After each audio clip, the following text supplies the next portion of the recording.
Hey, everybody, welcome to What Drives Us, episode 276 for May 16th, 2018. My name is Russell Frost.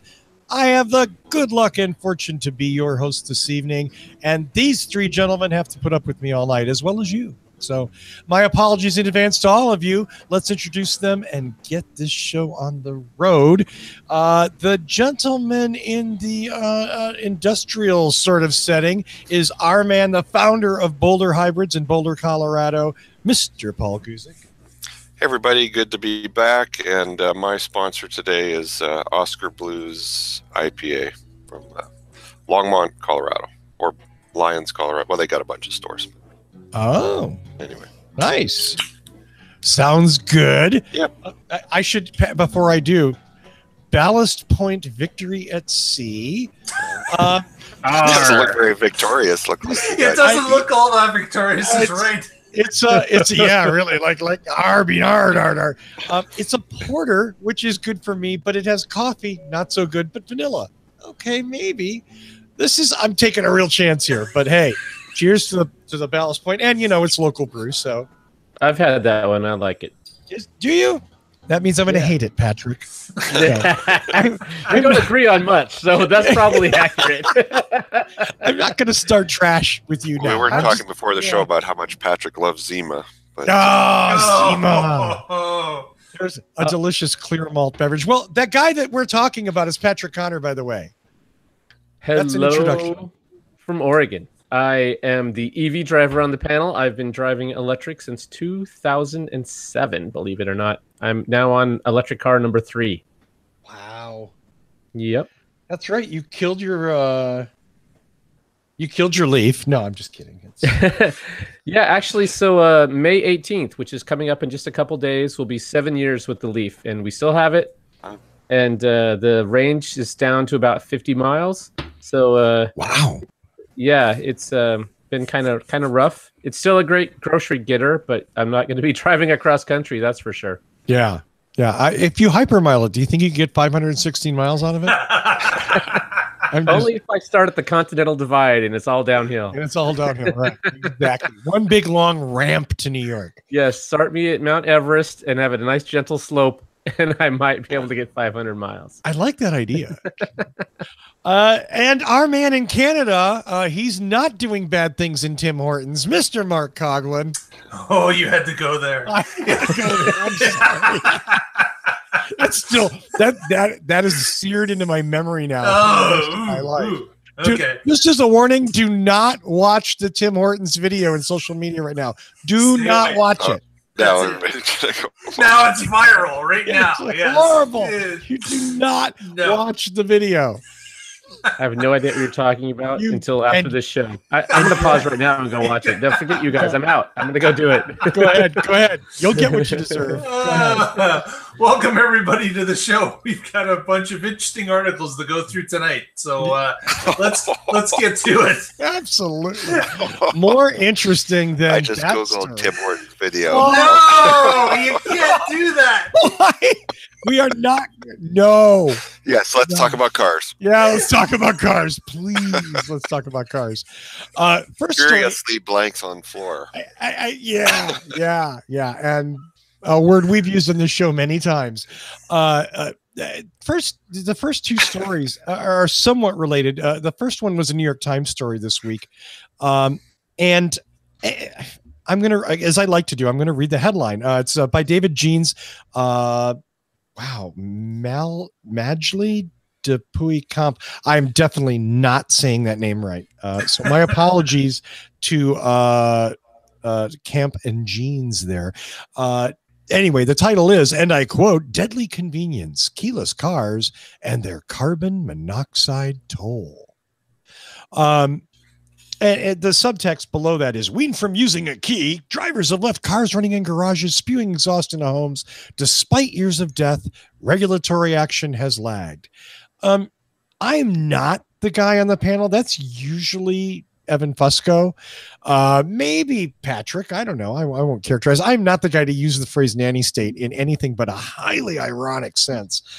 In this case, do we really need a nanny state to protect people from smart key? And I get that people are dying, and it's horrible and it's tragic, and I'm not going to make any fun of that.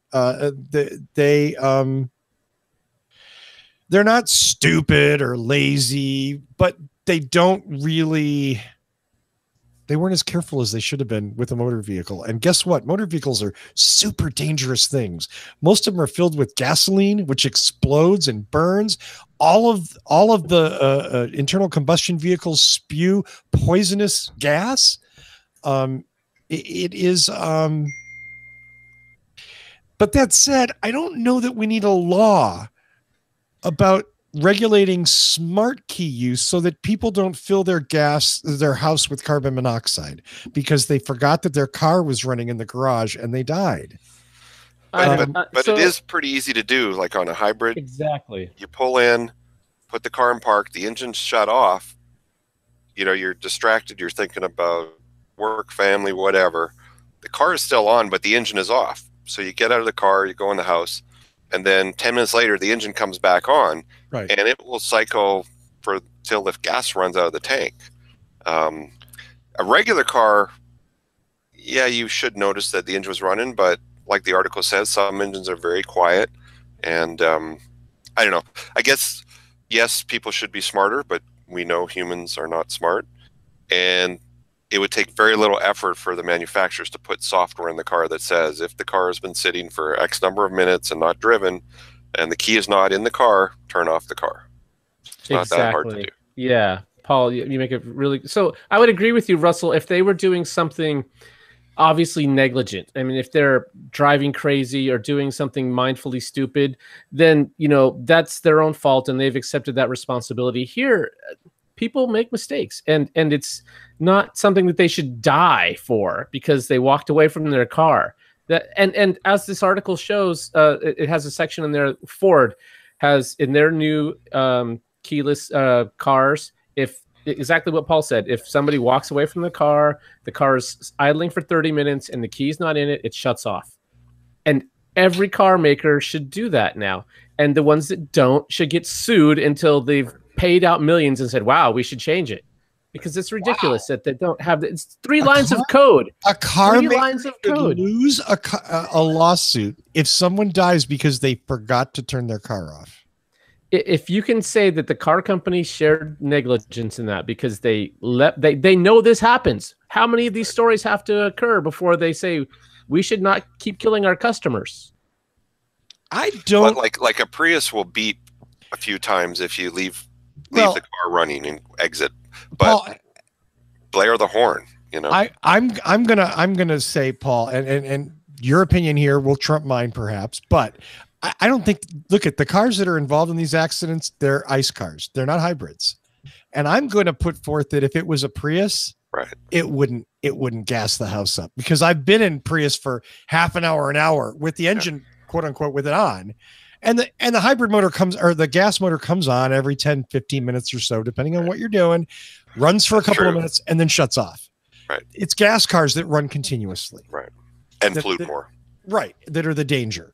But even so, the first generation Chevy Volt had a software update for their car that made it that if you left the car, if you closed the door of the car and the on button was still on, then the car would give you 4 sharp or 3 sharp beeps at you as you walked away. So letting you know that the car was still on. Even the Volt updated to that in the first generation, and the second generation came with that standard. I mean, the Volt even has a software feature for technicians. If, let's say, the car is on and it's in the shop and you forgot that you left it on, but the engine's off. As soon as you open the hood, the engine starts up. So the technician goes, oh, the car's on, I better not stick my hand anywhere in the engine bay until I turn it off, which wasn't that hard for them to implement, and it is a good feature. I have no problem with manufacturers voluntarily putting safety features in there. I don't know that we need a law for this. If we don't need a law, then wouldn't everybody do it? You mean they wouldn't do it at all? Is what you're saying? Yeah. Like it just. I don't argue with you. Car companies are notoriously resistant to adding safety features until compelled by law. Yep. Yeah, I don't know why, but yeah, it took a lot to get seatbelts to be mandatory and airbags, and I don't know why. So, but that said, credit to Toyota for putting safety sense in every one of their vehicles from top to bottom. I'll call them out for that because I think they deserve a little bit of credit. Now, I don't know. It's just, this is a tough one for me because this really does seem to an extent like owner negligence. I don't think mindfulness is the same as negligence. Like Paul said, when you get home, you've got stuff to do. You're thinking about your day, and especially the example in this article, the guy is 75 years old, and maybe his engine is quiet, maybe he has some hearing loss or whatever, and now he's dead. I don't. Of course, I don't want him to be dead. You know what I mean? I'm not saying, a bastard deserved to die. What I'm saying is that I don't know. This at the top of this story, despite years of death, regulatory action is lag. I just like, and the first thing I thought of when I read this was killer silent hybrids in electric cars need noisemakers. That's exactly what went to my mind, and I went, "Damn it, really?" Well, yeah, I'm upset that it even has to get to the point that we're even thinking about regulations. If the car companies had just said, this is a problem and fixed it, we wouldn't even be discussing regulation. But they haven't. So you have to hit them with some stick, whether it's a lawsuit, whether it's a law. But please, dear God, stop being stupid and fix the problem. There's so many cool things you can do with a little bit of software. I was driving a 2016 Honda Civic the other day, not a hybrid, but it had a backup camera. But when I made a right-hand turn, the backup camera turned on while I was turning, so that you could see a cyclist coming. Right. And that probably cost them $20,000 in software development to add that feature, and all the parts were already in the car. Right. So auto companies should use their brains and put these cool things in, and like GM has done. Why hasn't Toyota done it on all their cars? Right, and Tesla has the cabin overheat protection. If it keeps left a pet or a baby in there, it's probably not going to kill them. Right. Probably not. Yeah. I 105. We're being not optimistic here. Yeah, I tested this feature unintentionally. When I had my windows tinted, they told me to turn on the heat. So I cranked up the heat. It got up to, like 109 in there.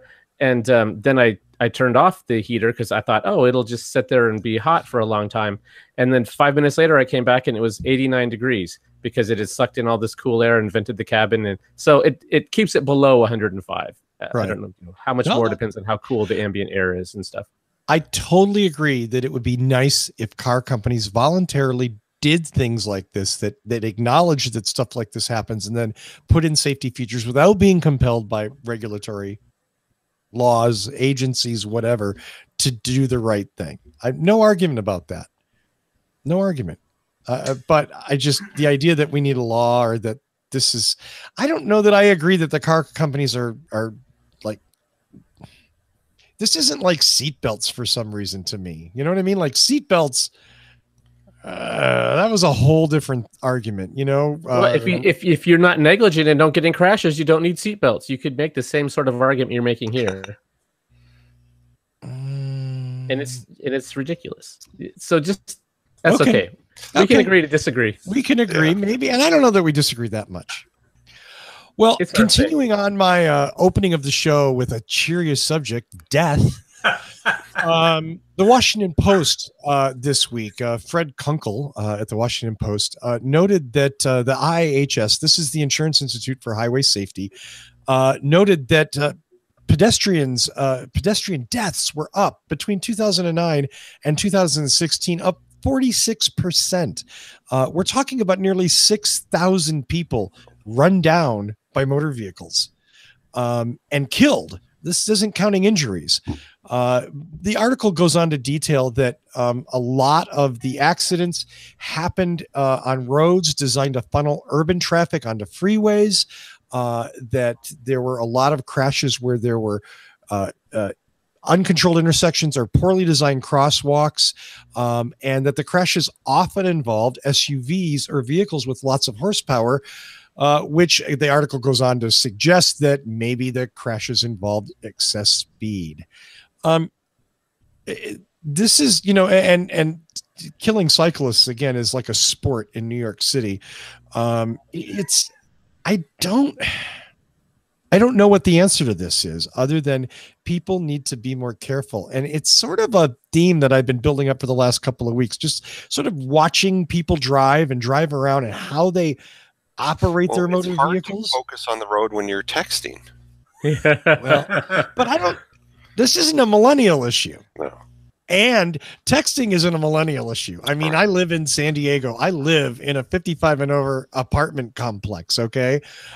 I can't tell you how many of my neighbors I've seen doing this while driving. Okay. Or idiotically. And again, this is just something that, I mean, the good thing is in just a few years, every car is going to have some level of autonomous driving with hopefully pedestrian detection technology. Because we can't rely on humans to stop doing stupid things. I do think Alex Roy, who we had on was it this show or was it the Tesla show? I don't remember. I think it was this one. Yep. Was it this one? Former Cannonball Run driver, founder of the Human Driving Association and whatnot. Alex Cannonball Run or Death Race 2000? It was Cannonball Run. I was the Death Race 2000 guy. I wish. Alex is saying that really there's a lot of things we could do to make vehicles safer. And one of the big ones is driver training. And we've totally gotten away from that. We've also totally gotten away from the idea that, I mean, I think I got a driver's license. I'm trying to think. Mine expires in 2022. That's not too bad. But where is it? Arizona or something? Your driver's license is good for 20 years? Until you're 100. Right. Until you're 7,000 years old and you're blind and you're not cogitating well. I mean, we need to demand more of our motor vehicle operators. And it's not just we need to put them in jail if they make a mistake. We need to demand more and we need to train them better. Tens of thousands of people die in motor vehicle accidents and being killed by motor vehicles. And there's no reason we can't cut that number down. We don't need autonomous driving technology to do that. Well, I mean, drivers in cars and passengers, the death rates have gone down hugely over the last few decades. But what you're saying, what the article says is pedestrian and cyclists are going up. Yeah. So, because the cars are safer, but the people are still stupid. Yeah. Which means people feel more comfortable, which means they're more likely to grab their phone. Right. If you really think your life's on the line, you're going to pay attention. Right. Yeah. No, I totally, yeah. I mean, yes. Will the public's as a whole stand for it though? That's the problem, right? Is the inconvenience of training for your license again, or going through another set of tests, or whatever it is. That's how it is in Europe. I mean, it's a lot harder to get a license in Europe. It just doesn't seem that there would be. I don't know that. I just don't know if people will go for it. Will they complain endlessly? Is it? It's something that that they won't stand for. It's like taking their guns away. Wait, so Russell, did you just say that we need more regulation to solve this problem? No, I didn't say regulation. What I said was training. And I mean, it used to be that driving was a privilege, right? So driving was a privilege that you earned. But you would need a regulation to say this training is required to get your license. Fair enough. Yes, I'm saying that. But you could do the carrot approach. You could say if you take the driving training course, your insurance goes down 30%. Yeah, but you can't do that because the insurance companies don't do that kind of thing. Right. Well, if you made it a law, they would. More regulation. If you phrased it the other way, that if you haven't taken it, they get to raise your rates by 30%, then they'll support it. Right. Yes. Which is fine. I don't, maybe, you know what, in some circumstances, yeah, maybe we do need a law. I mean, and in others, I'm not for over-regulating. So I don't know that it's that simple that I'm against regulation or for regulation. I think it depends on the issue. Yeah, That makes and sense. pedestrians are also more distracted. I've had someone Yes. practically walk into my car. I'm in a parking lot. I see them walking down the middle of it. They're looking at their phone. I stop. They just keep walking until they're almost hit my car, and then they realize, oh, sorry, and walk around me. Yeah. That's Wake because you're up. driving one of those killer silent cars. But be. regardless, I could have run them Patrick, down if I wanted. Yes, you could have. But regardless, it's going to be your fault if you hit them. Like whether they're looking at their phone or not, it's still the driver's fault. If I'm doing 0 miles an hour, they hit me. If you're pulling around a corner and they walk out in front of you because they're staring at their phone, it doesn't matter. It's the driver's fault. Right. Yeah. Unless you have a dash cam that shows. Be a defensive driver nowadays. Their phone. Well, the dash cam certainly would help. Yeah. But I'm Everybody not should sure. get a dash cam. There you go. Yeah. Cover your bad ass with a idea, dash really. cam. Yep. Plus, you can get some really cool footage of meteors when they strike Russia. Or buses flipping or Yeah. hitting deers. The daily Hundreds of- carnage in the roads. Hundreds Yes. of hours of dash cam videos on YouTube. No. I mean, no. I don't want to see. Shit happens. Ba-dum, Tim Hortons. Thank you. But this way, if you're innocent, you have evidence of it. So yeah, dash cam's a great idea. I'm all for dash cams. I'm all for getting rid of mirrors. Are like, what mirrors? It's 2018. Yeah. Put cameras on there, for God's sakes. Put cameras on there. Put cameras on there with night vision. The idea With that intelligence, right. The idea that we're still using mirrors in 2018 is ridiculous. Yeah. But we're using them. Why? Because the laws say every motor vehicle has to have these mirrors. Yeah. Law- And that law they're needs to be inefficient, changed. and they cut into fuel economy, cut into the car's design. But What they're make- reliable. Let me just, they're reliable, but cameras aren't? Yep, cameras. I don't know. They might need to reboot every now and then what? I mean, Cameras And- are cheap and and reliable. how many times have I- you seen somebody in like a 10-year-old Chevy Malibu with a side view mirror dangling by it? You know? Okay. Yes. Yeah. Duct tape.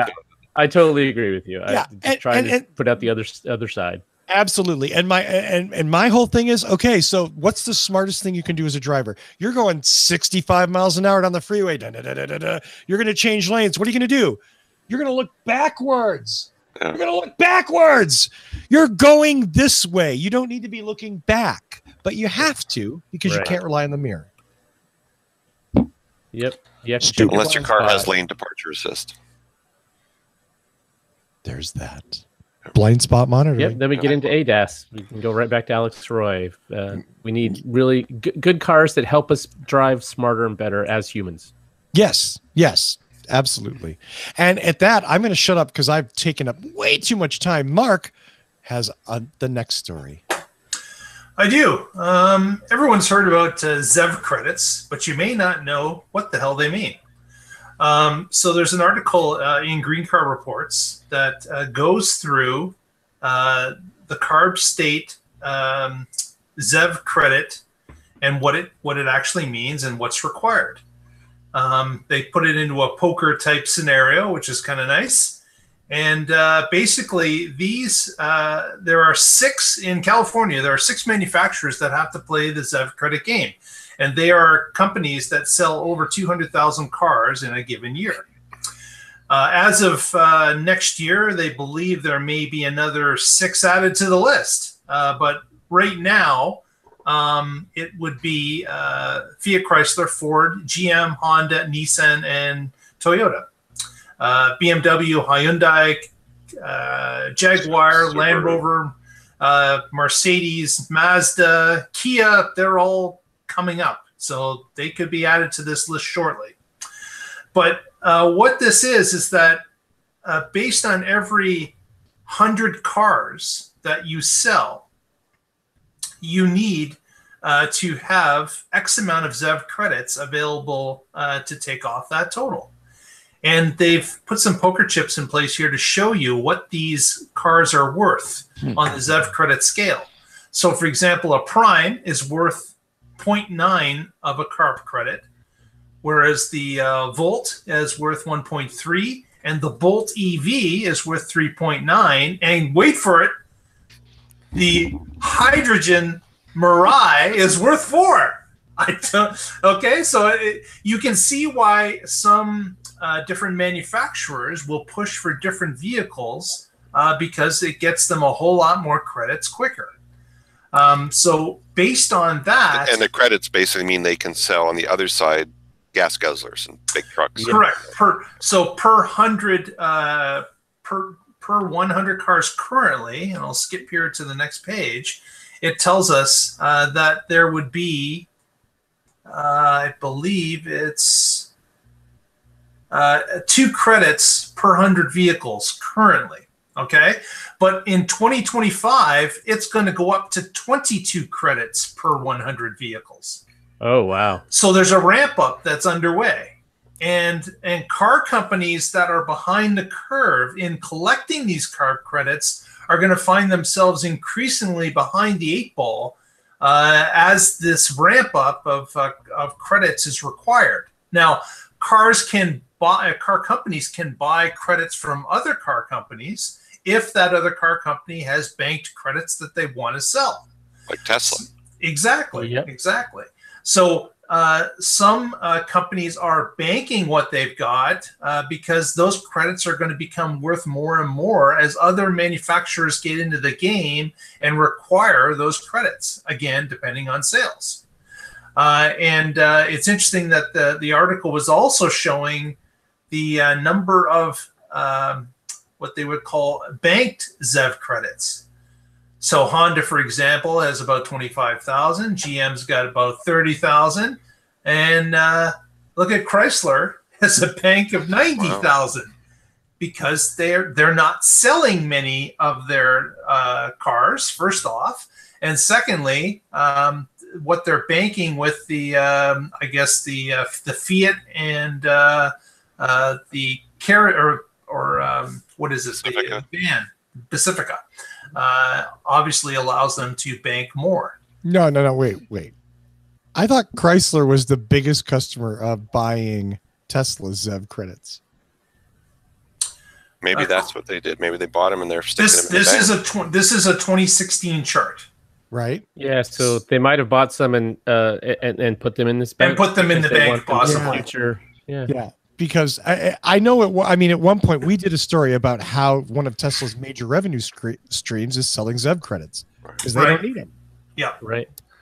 And so, Chrysler was the biggest customer. Well, then obviously they're banking it because they didn't require to use it. But with more and more sales of Ram trucks and so forth, they're going to be required. And as that ZEV credit penalty grows from 2 to 22 per 100 units, that's going to be put a big dent in something. Whether they're going to have a huge bank account of ZEV credits to get by.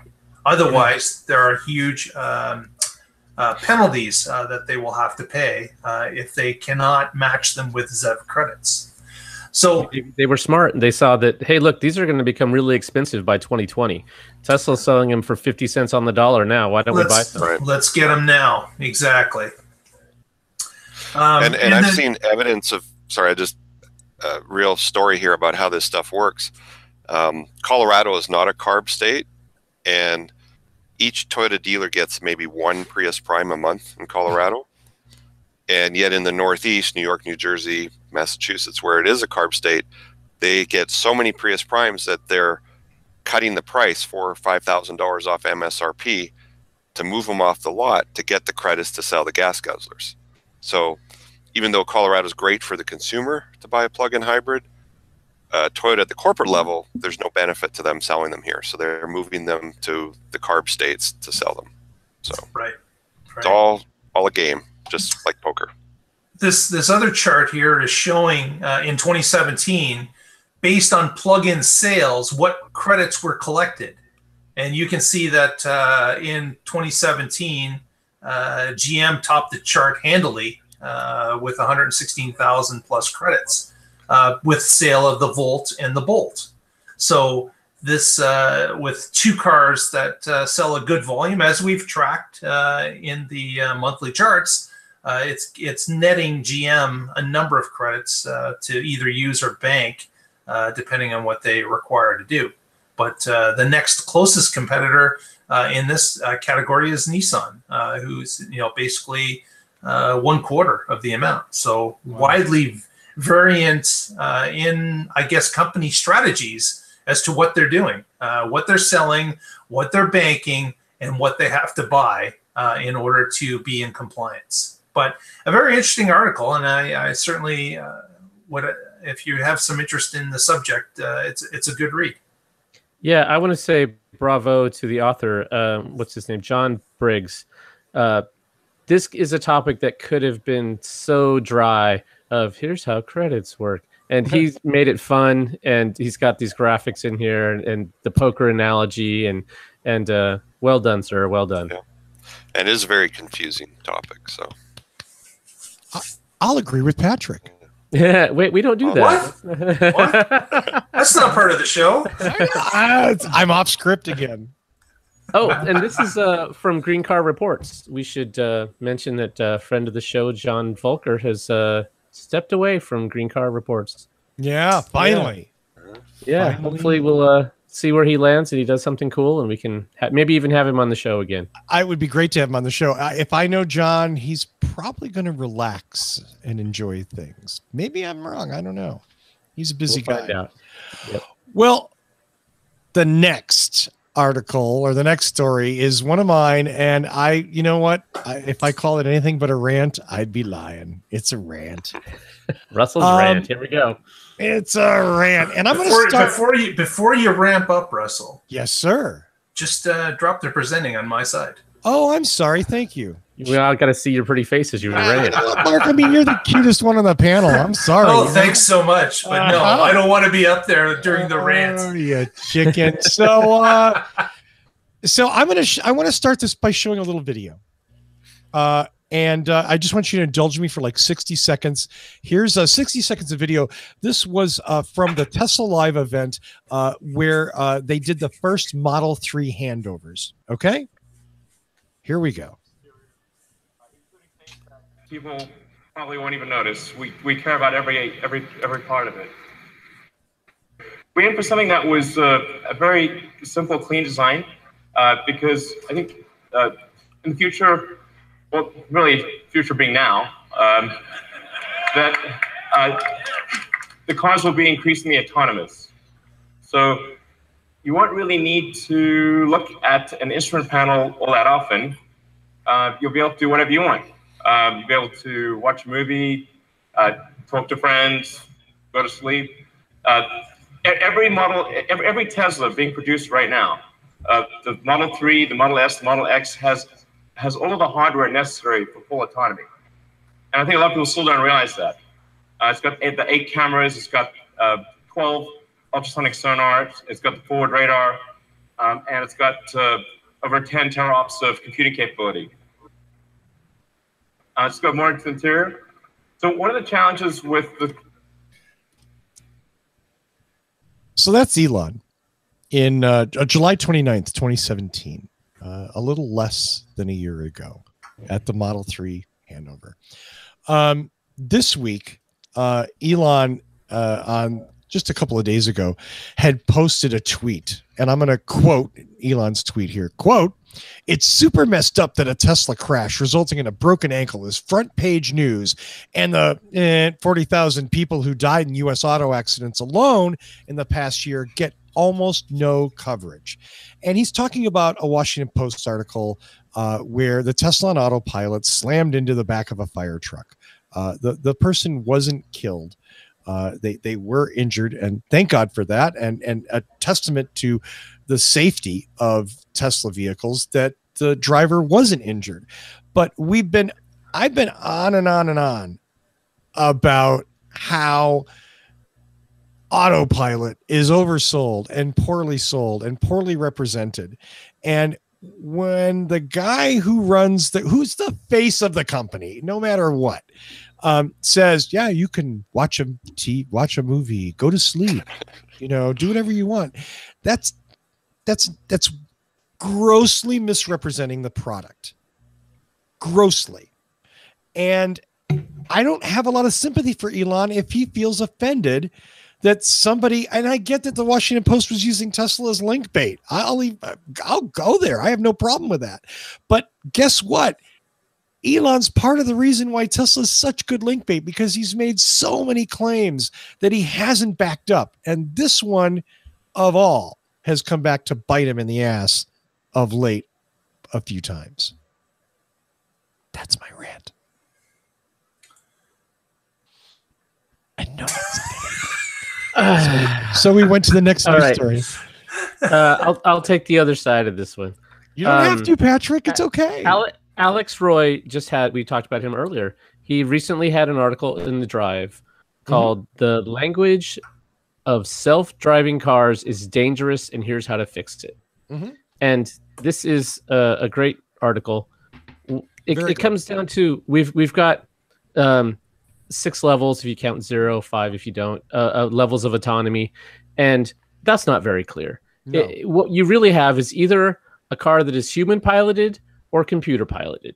And if it's computer piloted, that's what we call level 4. Level 5 is a myth. Level 4 is fully controlled, but in certain regions. And that's how it's going to start. And it's going to be like a cell phone coverage map and slowly grow if we ever actually get to level 4. Below that, it's human piloted. The human behind the wheel is responsible. They might have some assist. They might have anti-lock brakes. They might have lane keep assist. They might have ADAS features. But it's their responsibility.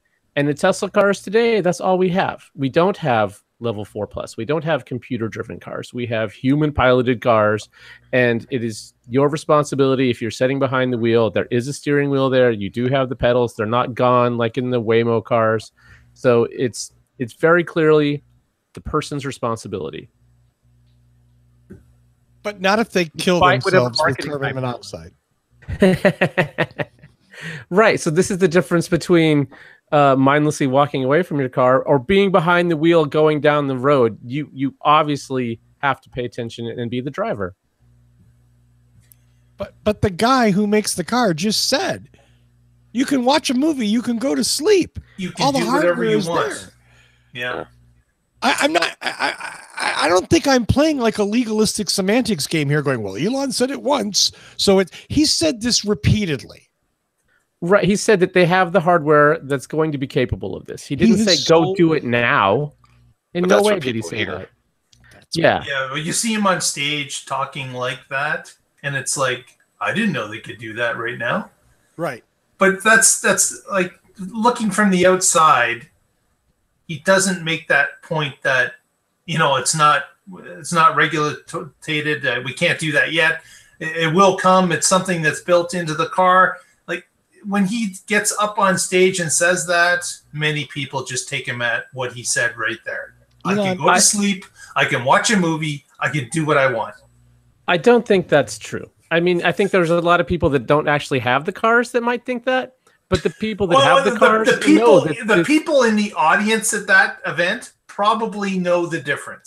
Yeah, and the people that watch it from home or are viewing it, not so much. Wait. Yeah, he's a hype man. Are you? I get it, and you know what?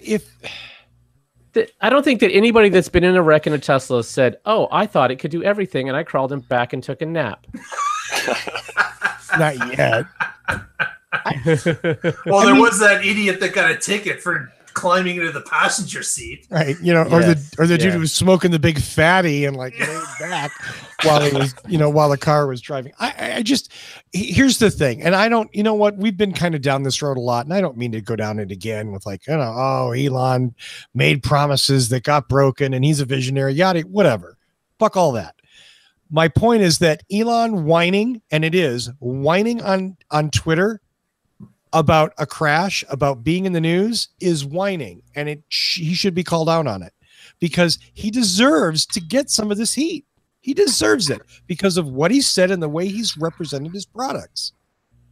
Right, but that's my opinion. That doesn't mean that the articles should exclude information about all the other accidents that happened that day, about the real causes of the accidents.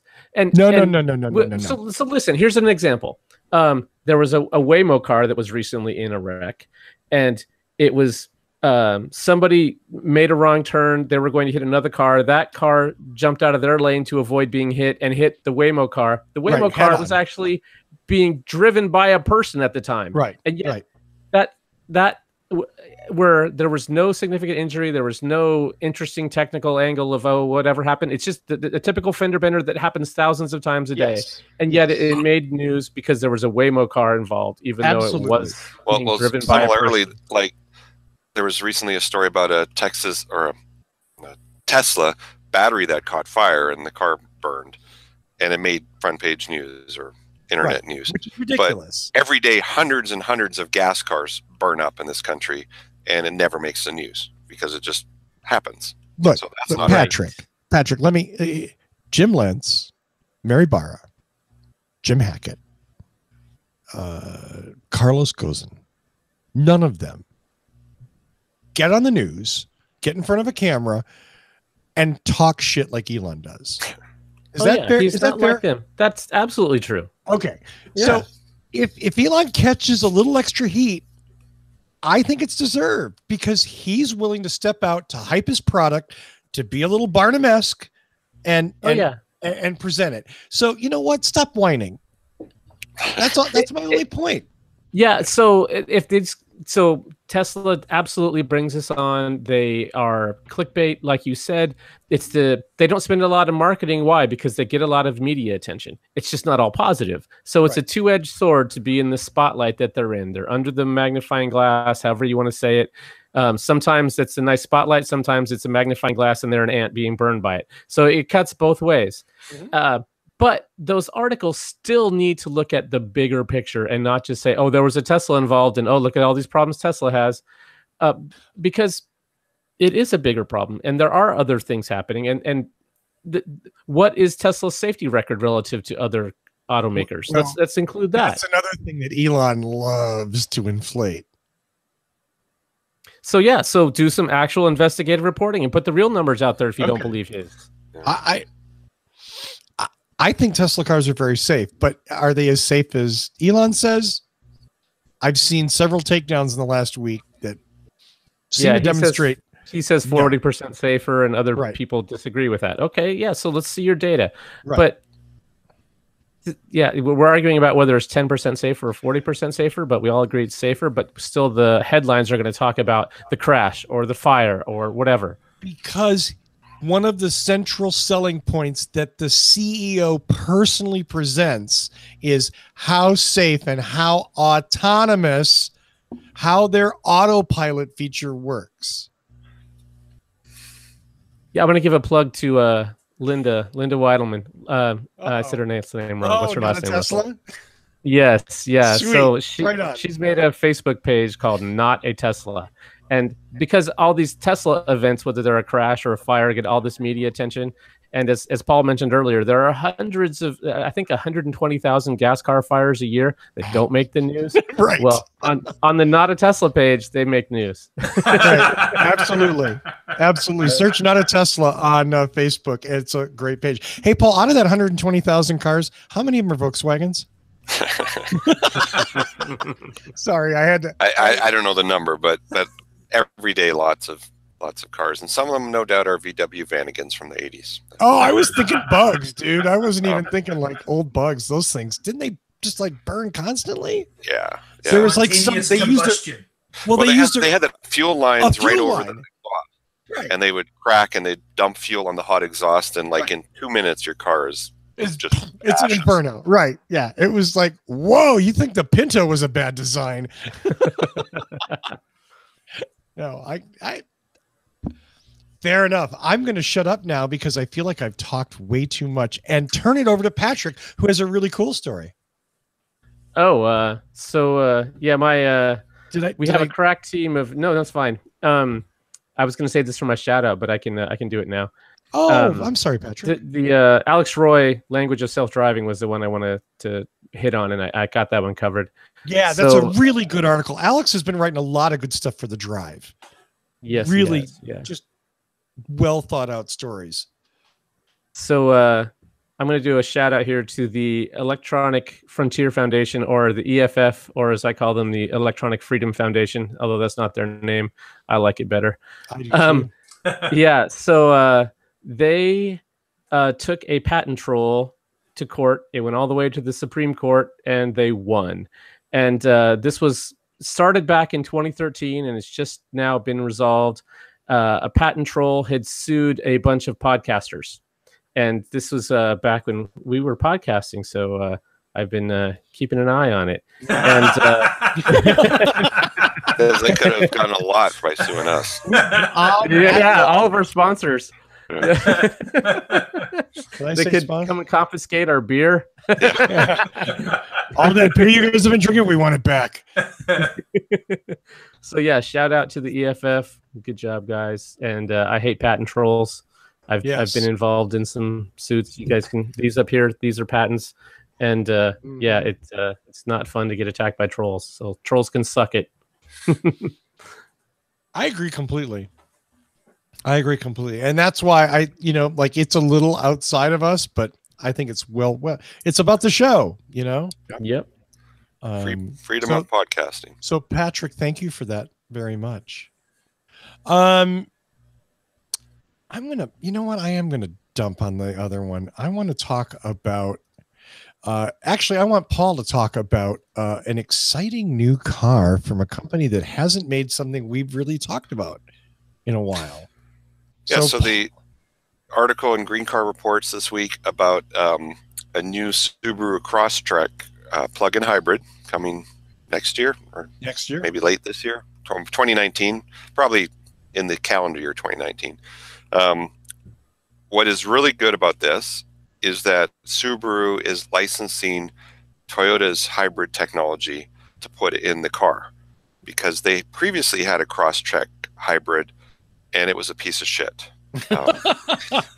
Or we could say a piece of Tim Hortons, but it was an awful car. We are not going to be a sponsor of this show anytime soon. But the first version was kind of a mild hybrid that had all kinds of problems and got like 1 or 2 mpg better than the non-hybrid version. And they realized that it was a piece of crap, and they decided, hey, you know what? Toyota knows how to do hybrids. We kind of have a relationship with Toyota. Let's just license their stuff. So I commend them for realizing their weaknesses and partnering with Toyota on the next Crosstrek hybrid. And it will be a plug-in model. And it sounds like it's going to share a lot of the technology that's in the Prius Prime, which is a great car. So, yeah. So that's pretty cool. That's because in certain states like Colorado and Vermont and Maine, Washington, Alaska, Subaru has a pretty significant market share. They didn't say, is it going to be like front wheel ICE, rear wheel electric? Yeah, they haven't said that. They did say they're going to use the traditional Subaru Boxer engine. So they're using their own engine, but most likely a Toyota developed or jointly developed transmission and hybrid system and battery pack and whatnot. Interesting. I mean, yeah, if it's going to be using the Toyota system, I doubt it would be split like that. Well, the RAV4 hybrid does that. Oh, okay. Yep.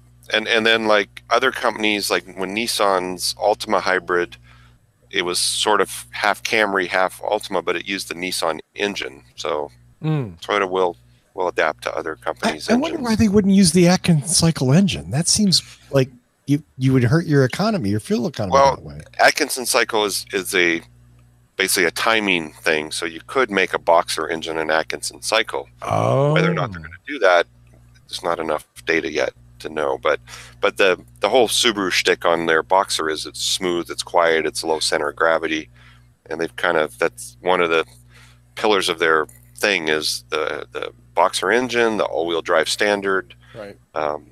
The kind of go anywhere sporty vehicle. That's how they built their business. So wow.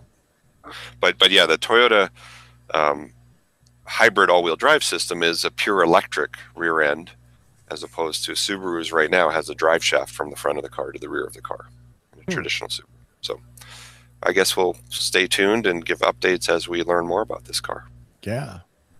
It's really nice for me to see Subaru come back towards doing something that isn't exclusively ICE, because they make cool cars, and it would be nice to see them do something like a plug-in and an EV. Although also in the article, going back to an earlier story, it says they're basically getting forced because of the California market for carb credits. They need poker chips. Absolutely. They need poker chips. So I have a feeling if they weren't growing in California, they probably wouldn't be so eager to do this. They wouldn't care. Yeah. And you know what? I'm fine with that. Yeah. And all the carb states, the whole Northeast now is carb compliant. Right. At least today, maybe. In the West Coast. Yep. Yep. So yeah, awesome. good for Subaru. I commend them for progressing towards a plug-in hybrid and realizing, hey, if you can't build it, buy it. Is an easier way to the market. Yeah. Toyota owns like what, 20% of Subaru? Yep. Isn't that? Yep. Yeah. And Subarus are chock full of Denso Electronics, which is Toyota's electronics company. Right. Modern Subarus have smart key systems that are pretty much the same as modern Toyotas. So they've had a long-standing partnership. So this makes sense. There's no reason you have to reinvent the wheel if you don't have to. No. You know, No. I mean, yeah, no, I think that's fantastic. Yeah, I like the idea that plug-in hybrids are the gateway drug into eventually to full electric. So for both the manufacturer and for the customers. So Absolutely, yes. It's amazing. People who buy like Chevy Volts or Prius Primes are like, I haven't put gas in my car for 1,500 miles, or Mark would say we know 15,000. 15,000 miles, you mean? but it becomes a game, and people realize, hey, this electric thing is pretty cool. You know. Yeah. Yeah, and it's fun to drive. It's not like, oh, when the electric, it's horrible. It's like, no, it's cool. I'm in golf cart mode. Oh, it sucks. Yeah. That's not the case, kids. It's fun. And Subaru has sort of this green marketing thing. You know, their factory is zero emission factory and completely recycled everything. So it's in line with their corporate message. Absolutely. Their whole image that they've worked to build, it certainly isn't hurt by selling a plug-in hybrid. Right. It's just, I'm glad it's going to be a good one, because their last hybrid sucked. Yeah. From an engineering and reliability point of view. So anyone out there, do not buy a used first-generation Crosstrek hybrid, because it's crap. Was that like a 2014, was it? I think. Yeah, it was out for a couple of years, and it was just awful. Yeah, don't do it. And another non-sponsor. Another sponsor down the drain. Oh, no. Yeah. Goodbye, Subaru. Mark?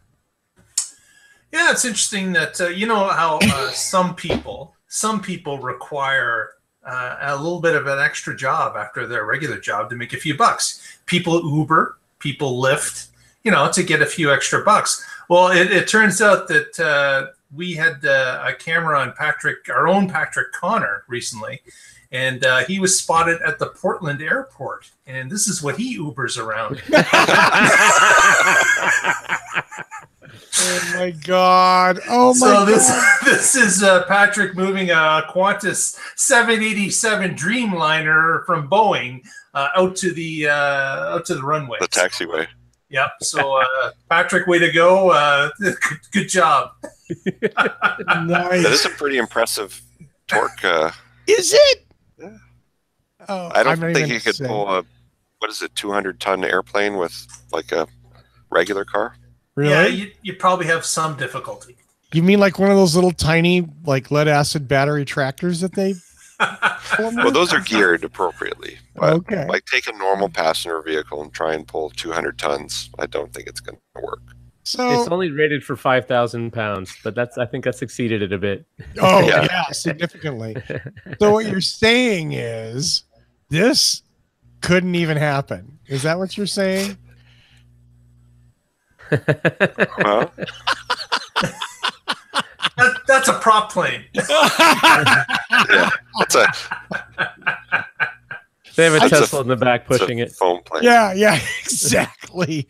There's a Model X pushing it. It's just funny that that's actually like not a very original sort of like, look how cool our car is. Lots of people have done that. And I was surprised when I looked at that just a couple of days ago, which is why I have that picture. I like that, Paul. It's a foam plane. Was it made by Faraday Future? Yes, that's right. It's a Faraday Future plane. Oh, no. You know what? I have to give Faraday Future credit. They've been very quiet lately, and they seem to still be doing something. So God bless them for shutting up and maybe building a car. I don't know that it makes any sense, but yeah. I don't know what they're doing, but at least they're not doing a bunch of crazy marketing hype with nothing to show. Right, exactly. Hopefully they fired their entire marketing department and they're paying their engineers to build something cool because maybe they can do it. You know, I still don't know that a $250,000 electric limousine is what this world needed, but you know, hey. Now electric Bobcats. That's what people are wanting. Boom! Rodeo. Autonomous electric Bobcats. Yes, with brush clearing ability. Is this the show title option? What do we have in the chat room? Electric autonomous Bobcats. Yeah. Autonomous electric Bobcats. I love that.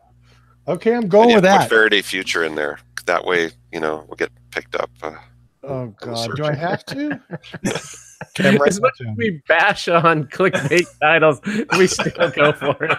Well, we do, yeah. I mean, hey. Yeah, Faraday Future building electric autonomous Bobcats. Just like the poker chips, you got to play the game. Exactly. Well, let's do some shout outs and go home, gentlemen. I think we've done our jobs adequately this evening. Patrick, can I start with you?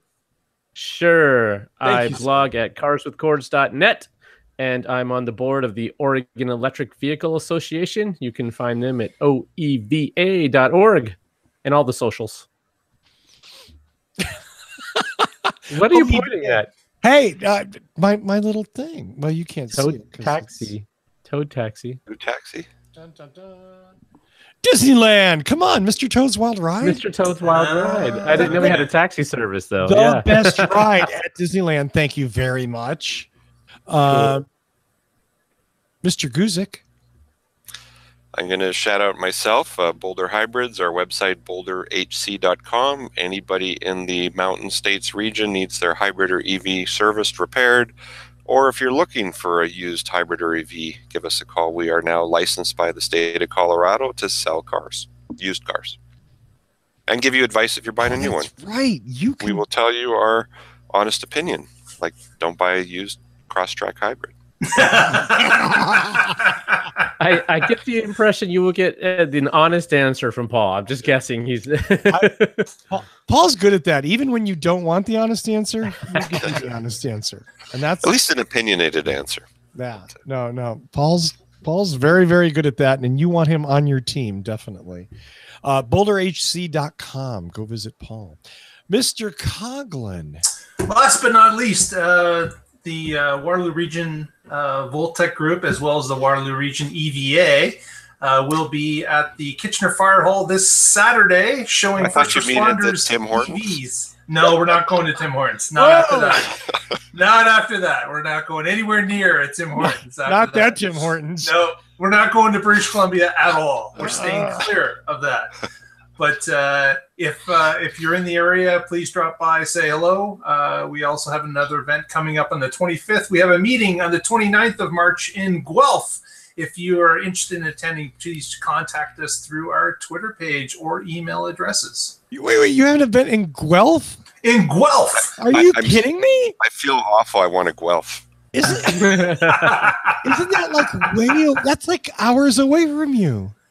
No. Guelph is a total of, 20 minutes down the road. Why was I thinking Guelph was like way west? No. Okay. Well, there you go. My Canada geography sucks. I'll admit that. On air. Yeah. Obviously, I was thinking that it was Guelphed all over that one. I Guelphed it hard. Ouch. Maybe that's the show title. Guelph in the East. I don't know. I gotta write that down too. Okay, so That's that what you wrote down? It's Guelph it hard. No, but I'm going to write that down now. No. Guelphed it hard. Let's see. So, as always, I want to thank Michael Mannering for our amazing theme music. Visit him at manthing.com. Buy his CDs everywhere or his music. Download. Come on. Manthing.com.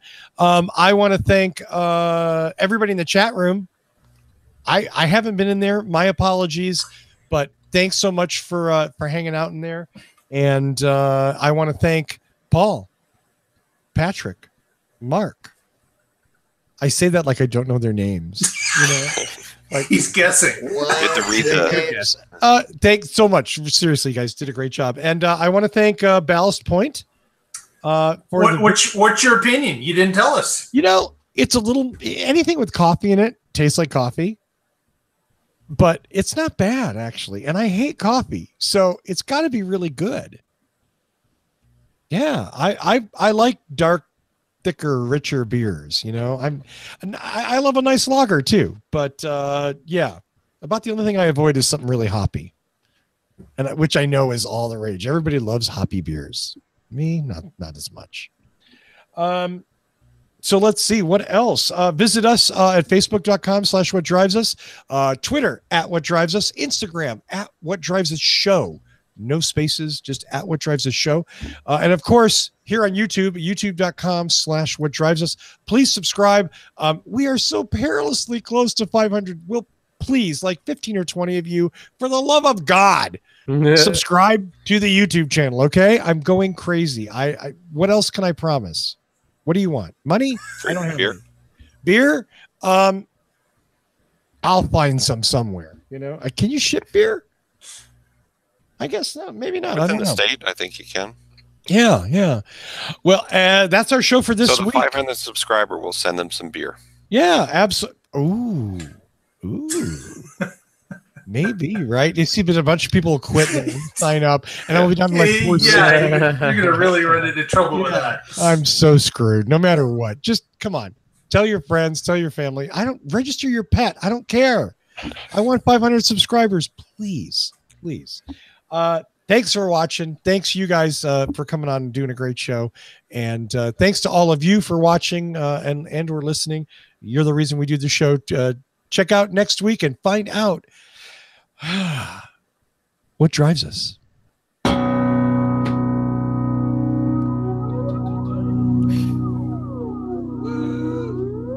See ya.